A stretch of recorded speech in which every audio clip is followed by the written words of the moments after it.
Welcome back to Real Takes, where we are all movie love all the time. I'm Ann Stott, and tonight we're starting the way we always do, which is by highlighting an organization that I hope more people will support. And we talked about this organization back in March, right after the Russian invasion of Ukraine. And since the Ukrainian war is still going on, or the Russian aggression against Ukraine is still going on, I thought I'd talk about them again. Sunflower of Peace, which is a nonprofit organization committed to raising money and getting supplies and food and services to Ukrainian refugees. So I will link to them below in the description. Please support them if you can. And I still stand with Ukraine. And tonight, we are talking about a movie I love. It's one of my favorite movies of the 21st century. It's the movie Ida, which came out in 2013 and was written and directed by Pawel Pawlikowski and stars Agata Kulesza, Agata Trzebuchowska, and Dawid Ogrodnik. And Ida is set in Poland in the 1960s, and it's about a young woman who has grown up in a Catholic orphanage and is about to become a Catholic nun when she learns that she is actually Jewish and had been left at the orphanage during World War II and the Holocaust. And she sort of goes out on a journey to meet her one living relative and find out about her past. And then they go on a journey together to into their past. Let's put it that way. This movie made a big splash when it came out, which was interesting because Pawel Pawlikowski was born and raised in Poland, but he lives in England and had been living in England for a long time, and he'd made several movies in the UK, and he'd always wanted to make a movie set in Poland, his homeland. And he made this movie, and it's a very tight 80 plus minutes. It's shot in black and white. It's shot in the 4:3 aspect ratio, so it's a little bit of a tighter box than we're used to looking at. And it's in Polish about, it's about a lot of things, but set in Poland in the early 60s. And he just assumed it was kind of going to be a little under the radar art house film, and it took off and did very well for a Polish language film in black and white in a 4:3 aspect ratio, set in the 1960s. So Pawel Pawlikowski had been thinking about different elements of this story for a long time. There are two main characters, the aunt, as I mentioned before, and then the young woman who's about to become a Catholic nun who finds out that she's Jewish. And he has said that he really wanted to tell a story. He wanted to tell a story set in Poland, and he wanted to, create a movie that was about identity and, what creates identity and faith, and what creates faith, what isn't it? And so he has these two characters in very different moments in their life. The younger one who has this kind of deep, strong faith within her that just is, and then the older one who's been through a lot and seen a lot of life and is sort of burnt out on a variety of identities and faiths, if you will.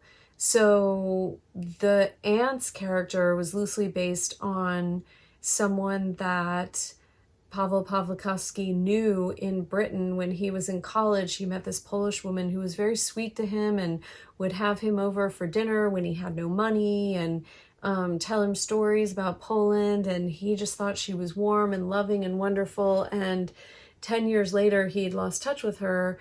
And then he read in the paper that Poland was extraditing her for crimes against humanity because in the early 50s, in the height of Stalinism, she had been a part of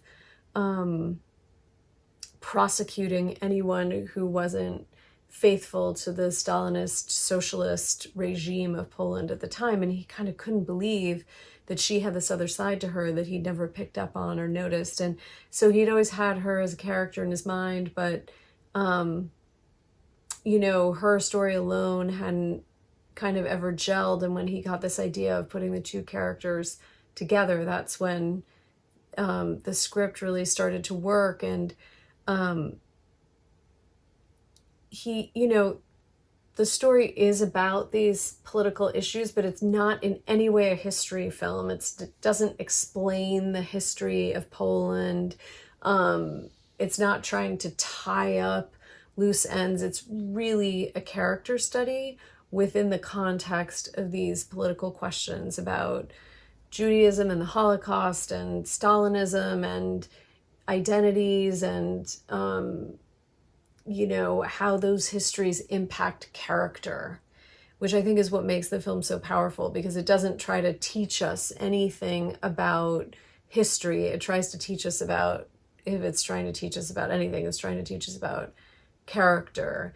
And once the film sort of started getting big and got Oscar buzz and was nominated for Best Foreign Film, there were people, especially in Poland, who were upset by the movie because they were upset that such a complicated picture of Polish life was kind of getting so much attention without, you know, a sort of balanced historical view of the anti-Stalinists or the people who fought the Holocaust or whatever. But that wasn't what Pawel Pawlikowski was interested in doing. There's so many things I love about this film. I love that it's shot in black and white in a 4:3 aspect ratio.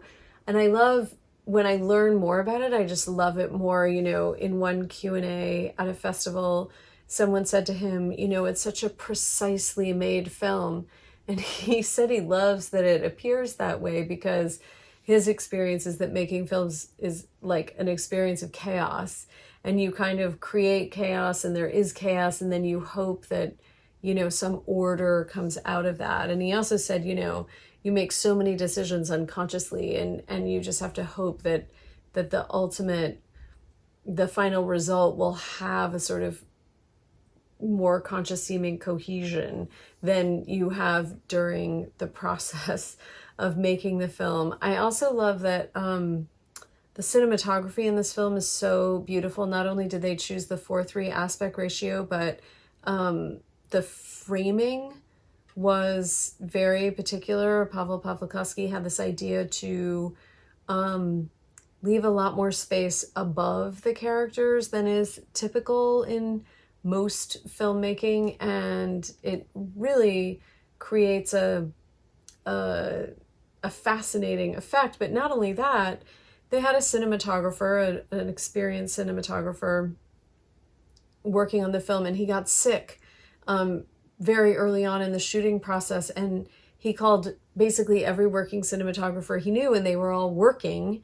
And so he promoted the camera operator, Lukasz Zal, to cinematographer, and he ended up doing a great job. And sort of, because he didn't have his own ideology, he was kind of game to go with whatever was happening. And Pawlikowski has said he clearly was very talented with lighting, and so the cinematographer was a first-time cinematographer on this film who didn't even prep as the cinematographer. Not only that, there's a fascinating dichotomy between the two actresses playing the lead characters. The woman playing the aunt is a very experienced, trained actress who had a history in film and theater and is sort of a star in Poland. And then the woman who played the younger character, the nun, Anna, whose name is actually Ida, she finds out, her given name was Ida. She had never been in a film before and had never had any desire to be an actor. So apparently they had seen 400 or 500 women to play this role and still felt like they hadn't seen what they needed for the role.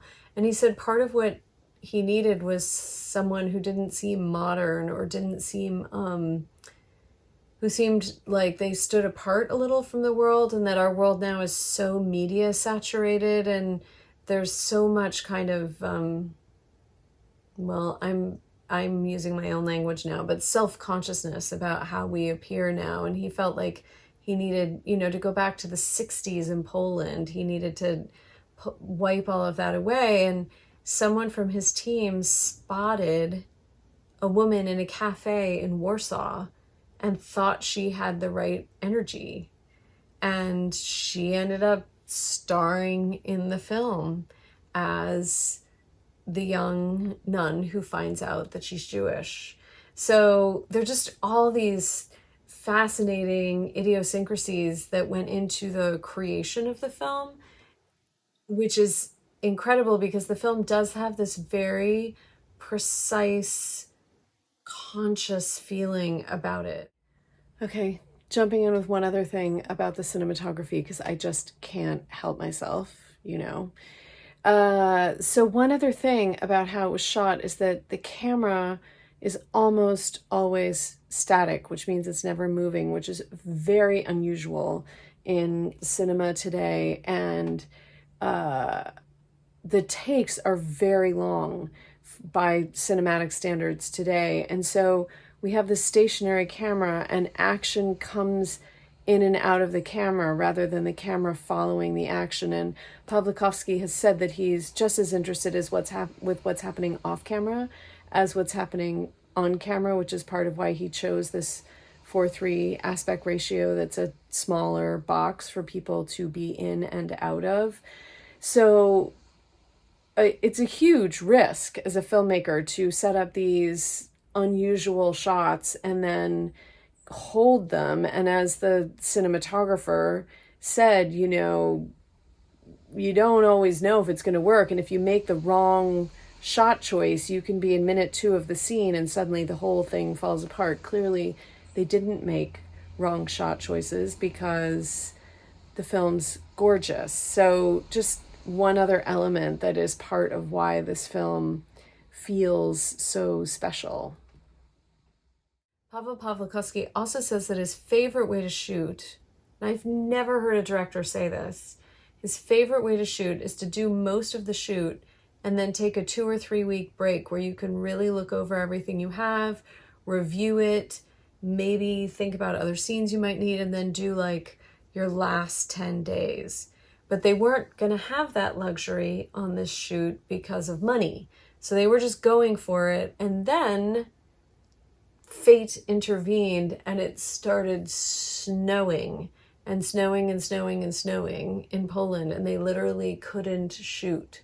And so they actually had months off before they shot the last, 10 days, 2 weeks, something like that. And he said he wrote new scenes and, really thought through what had happened so far and what the film needed. So just so much, so many fascinating factors that went into creating this really special character study about a very specific moment in time and place, with many layers going on. But the thing that moves me the most about this film is that we're looking at all these really painful, hard issues, and there's something about the film that carries us through looking at them. So, there are emotionally difficult films where you feel like the film is beating you up. There are emotionally difficult films where it's